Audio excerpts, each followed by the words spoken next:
Electric field में Gauss theorem होती थी. What was the Gauss theorem? That surface integral of electric field over a closed surface is 1 upon epsilon naught times the charge n. ठीक है, तो ऐसे ही इसमें ampere circuital law होता है.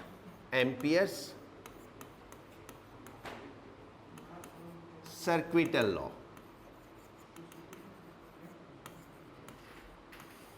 व्हाट दिस लॉ सेज, वहां पे surface integral of electric field था, यहां पे line integral of magnetic field है. Right, line integral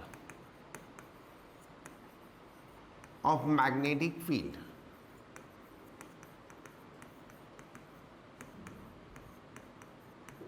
B vector over a closed path, over a closed path is mu naught times the current enclosed, mu naught times the current enclosed inside closed path, inside closed path. Right, and इसको B dot d l, ये circle means close path, mu naught times and the current.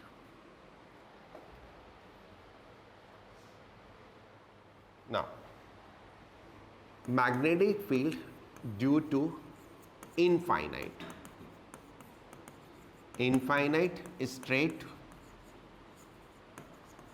current carrying conductor.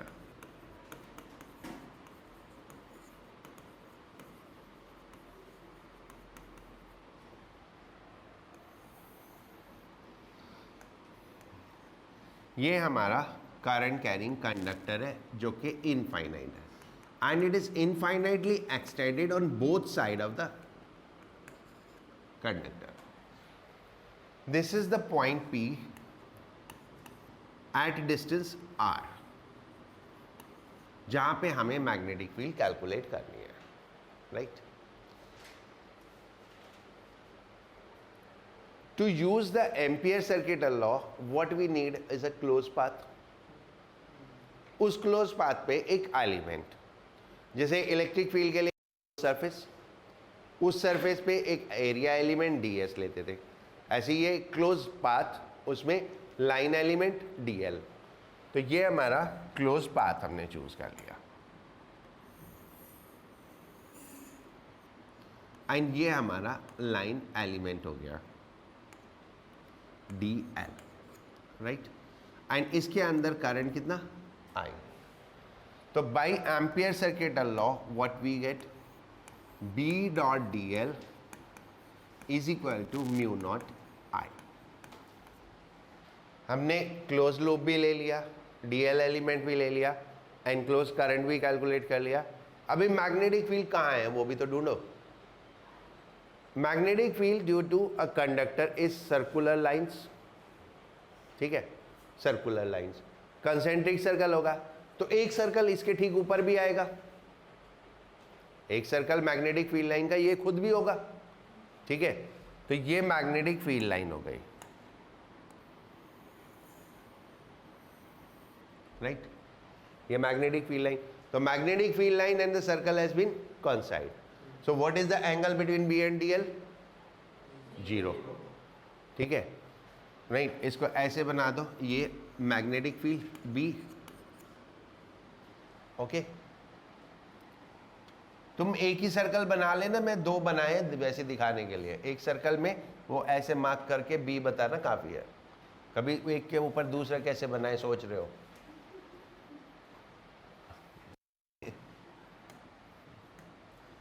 Now, angle between B and DL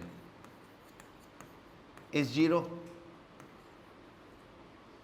ऐसा वाला 0 लिखता. So, BDL is equal to mu naught I. Every point on closed path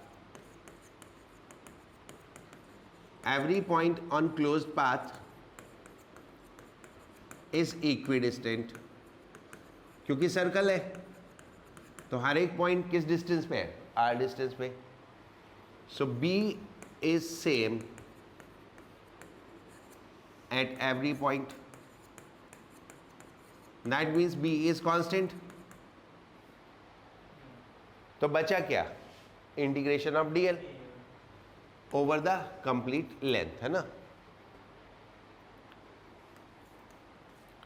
so B and integration of dl is equal to mu naught I, and integration of dl कितना, 2 pi r is equal to mu naught I, and B is equal to mu naught I by 2 pi r. ये सब simple से derivation है. तुम्हारी case बहुत अच्छी है, इस चैप्टर के सारे मुश्किल पार्ट हटा दिए सीबीएसई ने इस साल. ऐसे पाथ के ऊपर ही मैग्नेटिक फील्ड लाइन, ठीक है ना, क्योंकि मैग्नेटिक फील्ड लाइन भी सर्कुलर लूप और पाथ भी सर्कुलर लूप. वो ऐसे है, ऐसे है ना, तो इन द प्लेन कैसे दिखाऊंगा, ऐसे दिखाऊंगा, ठीक है. हो गया, right. And one more derivation, that is solenoid. What is a solenoid? एक solenoid क्या होती है, जैसे स्प्रिंग होता है ना उस टाइप की, यानी बहुत सारी कॉइल्स होती है और ओवर ए लेंथ होती है.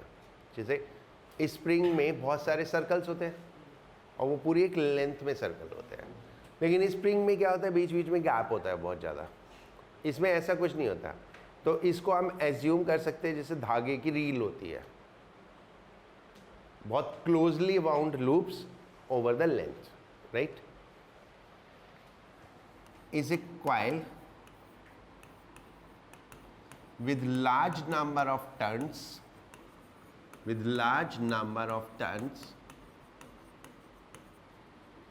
wound over a length.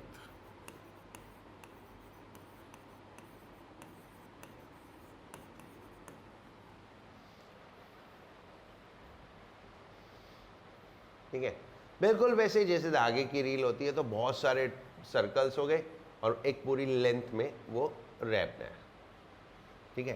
तो ऐसे ही इसमें भी बहुत सारे टर्न्स होते हैं, बट मैं यहाँ पे बनाऊंगा तो बहुत सिंप्लीफाइड मैनर में बनाऊंगा, ऐसे लाइक दिस. बट ये डिस्टेंस नहीं है इनके बीच में, है ना. So it is like this, ऐसे इसमें करंट जाएगा. Now direction of current in every loop is same, like ऐसे जा रहा है करंट. तो अगर क्लॉकवाइज है तो हर एक में क्लॉकवाइज है. हर एक लूप अपनी एक मैग्नेटिक फील्ड प्रोड्यूस करेगा, किस डायरेक्शन में, परपेंडिकुलर टू लूप, राइट. तो इस तरह से एक मैग्नेटिक फील्ड यहाँ पे क्रिएट होगी, ये मैग्नेटिक फील्ड होगी, राइट. सो ये पूरे में मैग्नेटिक लाइंस फिल्ड होंगे, पूरा जो स्पेस है अंदर का, ठीक है, जिसको हम कोर बोलते हैं. दैट इज जिसके ऊपर लाइक ये पेन है, इसके ऊपर मैं ऐसे कॉइल रैप करूँ, दैट इज कॉल्ड कोर, ठीक है. अब मैं इसमें कॉइल रैप करके पेन निकाल दूं तो कोर की जगह क्या बचा, air. So that will be called as air core. और अगर आयरन बार है तो that will be called as iron core, right. तो ये एयर कोर सोलेनोइड है, और हम जो भी करेंगे वो एयर कोर सोलेनोइड में करेंगे, करेक्ट. तो हर एक टर्न लाइक ऐसे टर्न है, तो क्लोज लूप सर्कुलर लूप में मैग्नेटिक फील्ड ऐसे, तो हर एक लूप इस तरह से मैग्नेटिक फील्ड देगा इस डायरेक्शन में, वो सबकी मैग्नेटिक फील्ड ऐड होती जाएगी, तो टोटल मैग्नेटिक फील्ड बहुत स्ट्रॉन्ग हो जाती है. एंड ये सोलेनोइड बिल्कुल बार मैग्नेट की तरह काम करती है. इसी को हम इलेक्ट्रोमैग्नेट बोलते हैं. If you are not forgetting तो 10th क्लास में पढ़ा था, दैट्स कॉल्ड इलेक्ट्रोमैग्नेट, है ना. इसको इलेक्ट्रोमैग्नेट बोलते हैं. इसको क्या करते हैं, एक आयरन बार के ऊपर ऐसे टर्न किए, फिर करंट ऑन करते हैं तो ये मैग्नेट का काम करती है. This end act as a north pole, इससे लाइंस निकलती है, इस एंड पे लाइन एंटर करती है तो दिस एंड एक्ट है साउथ पोल. और ये ऐसे घूम के लाइंस आती है, ठीक है, दिस वे। तो बिल्कुल बार मैग्नेट की तरह काम करती है। तो इलेक्ट्रोमैग्नेट यानी जितने भी हमारे इलेक्ट्रोमैग्नेट होते हैं वो बेसिकली ये सोलेनॉइड ही होते हैं। जैसे कि बैल में यूज़ करते हैं, बटन दबाया वो क्वाइल मैग्नेट बन गया, तो एक आयरन पीस को अट्रैक्ट करेगा अपनी तरफ, फिर उससे वो आवाज़ होएगी, राइट। तो इस तरह से बहुत सारे काम होते हैं जिसमें ये एज ए मैग्नेट यूज़ होता है। And this become such a strong magnet, ये इतनी स्ट्रॉन्ग मैग्नेट होती है, even it is use to lift the heavy objects, heavy objects को लिफ्ट करने के काम आती है। लाइक हैवी मेटालिक ब्लॉक है, ठीक है, तो एक ऊपर इलेक्ट्रोमैग्नेट है, उसको इस पर टिकाया, इलेक्ट्रोमैग्नेट ऑन किया, वो उससे चिपक गया एंड देन लिफ्ट कर लिया, and this is such a strong magnet, right. तो बहुत बिल्कुल इसमें और मैग्नेट में कोई फर्क नहीं है, ये सोलेनॉइड है, right. Direction of current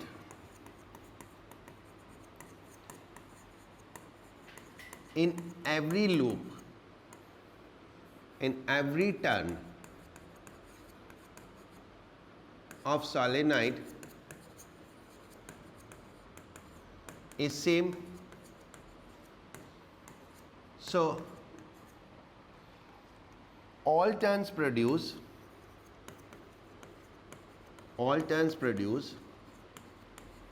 magnetic field in same direction,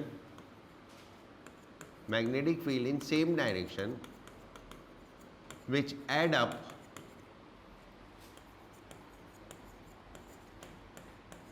to produce a strong magnetic field, which add up to produce a strong magnetic field.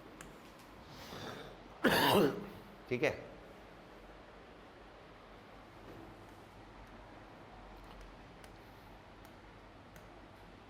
Field lines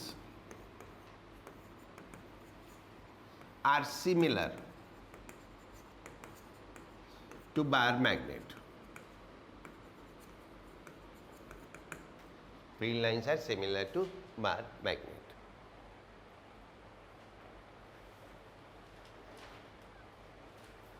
okay, हम जो डिराइव करेंगे फॉर्मूला और हम जो यूज़ करेंगे वो use करेंगे long solenoid. Long solenoid means we can assume that is a infinite solenoid, यानी जो साइज है, जो रेडियस है, उसके कंपैरिजन में लेंथ बहुत ज़्यादा है, ठीक है। तो एम्पियर सर्किट लॉ यूज़ करेंगे। Now magnetic field at A point, फालतू में बोलने जा रहे हैं। Magnetic field at a point inside long solenoid.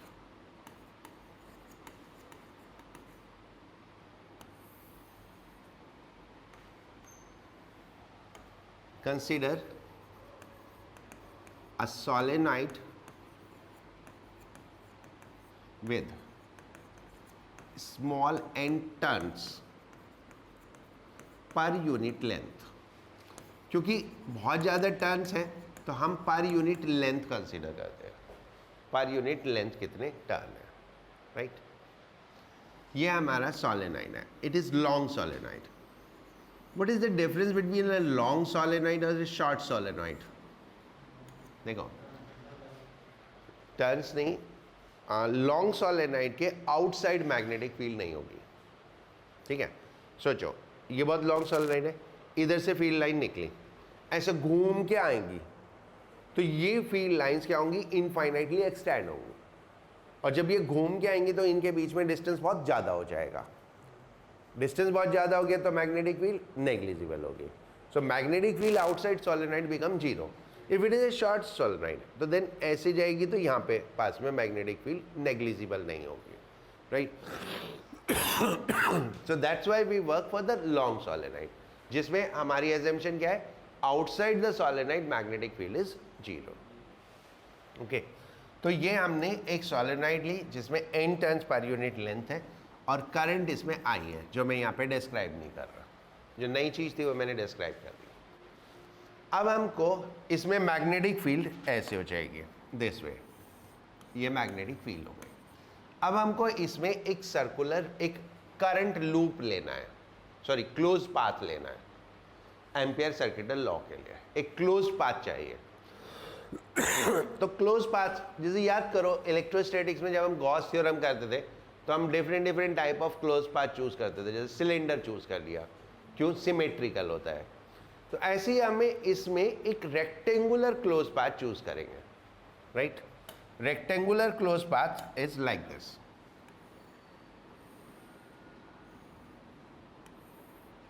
ये लेंथ L और ये ब्रेड्थ B, ठीक है। एक रेक्टेंगुलर क्लोज पाथ जिसमें कुछ टर्न्स एनक्लोज्ड हो गए। Consider a rectangular closed path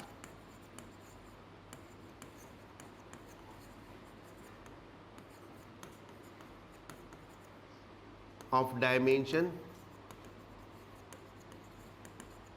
L cross B, L into B, यानी L लेंथ हो गई, B वेथ हो गई, एज शोन।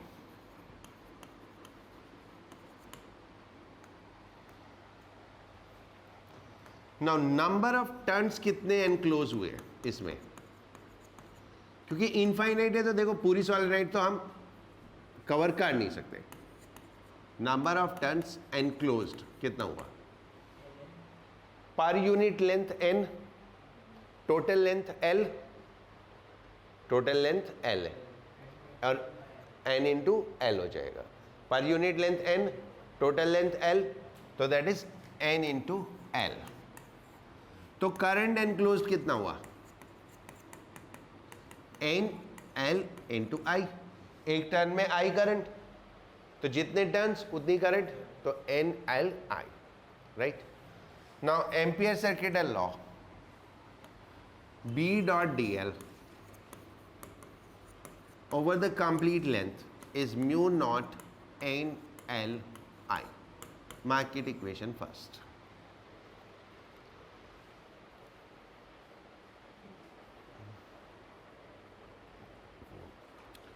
अब वो याद करो, गॉस थ्योरम में सिलेंडर को 3 पार्ट में डिवाइड कर देते थे, सिलेंडर को 3 पार्ट में डिवाइड कर देते थे, कर्व सरफेस एंड दो फ्लैट सरफेस। ऐसे इस रेक्टेंगुलर लूप को हम 4 पार्ट में डिवाइड करेंगे, जो कि इसकी 4 साइड्स है, जो इसकी 4 साइड्स है उन 4 पार्ट्स में डिवाइड करेंगे। 4 साइड्स कौन कौन सी हैं, ये मान लो P Q R S। तो इसको 4 पार्ट में डिवाइड कर दो। B dot dl is equal to B dot dl P2Q, right, plus B dot dl Q2R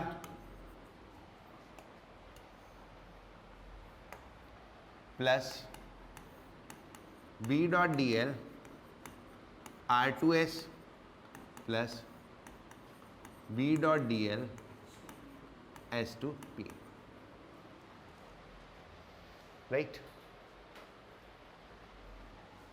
now PQ B dot dl is equal to B into L, because theta is equal to 0 degree। Theta 0 हो गया, P2Q direction वो, magnetic field की direction भी वही, magnetic field भी same direction में और PQ भी सेम डायरेक्शन में, तो एंगल 0 हो गया। एंगल 0 हो गया तो B dl cos theta, cos 0 तो 1 हो गया, और dl का integration L, right. Now Q2R B dot dl is equal to S2P B dot dl is equal to 0, क्यों, theta is equal to 90 degree, ठीक है। Now QR and SP magnetic field horizontal और ये दोनों vertical, तो angle 90 हो गया और cos 90 इज 0, तो ये 0 हो गई। देन बचा फोर्थ, कौन सा? दैट इज R2S, है ना? That is 0 because outside B is equal to 0। वो आउटसाइड है, ये देखो ये वाला पार्ट आउटसाइड सोलेनोइड है, तो आउटसाइड मैग्नेटिक फील्ड 0। तो सिर्फ एक में बचा, किस में? जो अंदर है, ठीक है, right. So B dot dl is equal to B into L, that is equation 2। बाकी सब तो 0 हो गए।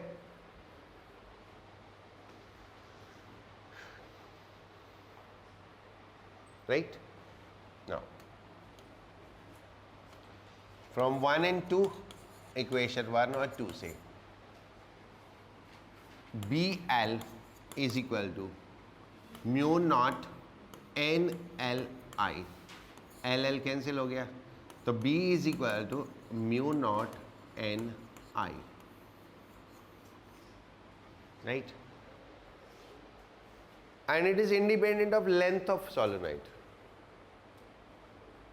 लेंथ नहीं है, right? Turns per unit length, यानी पर मीटर में टर्न्स कितने हैं उसके ऊपर डिपेंड करता है। जितने ज़्यादा टर्न्स उतनी ज़्यादा स्ट्रॉन्ग फील्ड। करंट कितनी है, राइट? वो याद है इलेक्ट्रोस्टैटिक में एप्सिलॉन नॉट को एप्सिलॉन में बदल देते थे, के टाइम्स हो जाता था समथिंग समथिंग, है ना? डाइलेक्ट्रिक कांस्टेंट से मल्टीप्लाई हो जाता था, या रिलेटिव इलेक्ट्रिक परमिटिविटी से। तो यहाँ पे रिलेटिव मैग्नेटिक परमिएबिलिटी से मल्टीप्लाई हो जाता है अगर मीडियम होता है। अगर मीडियम हो गया तो इसके साथ एक रिलेटिव म्यू आर से मल्टीप्लाई हो जाएगा, रिलेटिव मैग्नेटिक परमिएबिलिटी से। एंड आयरन के लिए म्यू आर की वैल्यू होती है around 10 to the power 4। 10 to the power 4 बहुत ज़्यादा होता है, ठीक है? यानी अगर ये solenoid with air 1 Tesla field देती है तो आयरन बार डालते ही 10,000 टेस्ला हो जाएगा, 10 टू द पावर 4 टेस्ला हो जाएगा। तो इसलिए इतनी स्ट्रॉन्ग फील्ड प्रोड्यूस कर देती है सोलेनॉइड, राइट? तो इसलिए आयरन कोर होता है।